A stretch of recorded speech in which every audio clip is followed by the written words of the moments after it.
لا تقدموا رمضان بيوم أو يومين. بسم الله والحمد لله وصلى الله وسلم على رسول الله. النبي المصطفى عليه الصلاة والسلام أخرج البخاري عنه في صحيحه أنه قال: لا تقدموا رمضان بيوم أو يومين. وقال عليه الصلاة والسلام: صوموا لرؤيته وأفطروا لرؤيته، فإن غم عليكم فأكملوا عدة شعبان 30. رواه البخاري. نعم يا أحباب، يحرم صوم يوم الشك، هذا اليوم الذي هو يوم 30 من شعبان، الذي يتحدث الناس الذين لا يثبت الصيام بشهادتهم كالصبيان ونحوهم. هؤلاء إذا رأوا الهلال في ليلته لا يجوز أن يصام هذا اليوم من رمضان لغيرهم، يعني القاضي لا يحكم بقول هؤلاء للعموم، فيوم الشك حرم صومه. وانتبهوا يا أحباب، إنما يثبت الصيام بمراقبة الهلال.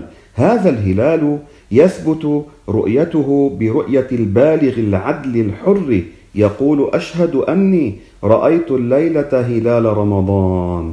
والنبي صلى الله عليه وسلم قال: صوموا لرؤيته وأفطروا لرؤيته. فبين عليه الصلاة والسلام أن الحكم في إثبات الصوم والفطر يكون بالمراقبة لا للمنجمين والحساب، هؤلاء الذين يعملون بالحسابات لمعرفة سير القمر، هؤلاء لا يعتمد قولهم في الصيام، وهذا باتفاق المذاهب الأربعة كما جاء في حاشية ابن عابدين الحنفي وغيره كفتاوى الشهاب الرملي الكبير وغيرهما، وبالمذهب المالكي أيضا، وفي كتاب شرح الدردير على مختصر خليل المالكي كذلك قال: لا يثبت رمضان بمنجم، أي بقول منجم، لا في حق غيره ولا في حق نفسه. وهكذا المذهب الحنبلي كذلك، كما في كتاب كشاف القناع عن متن الإقناع. فانتبهوا يا أحبابي،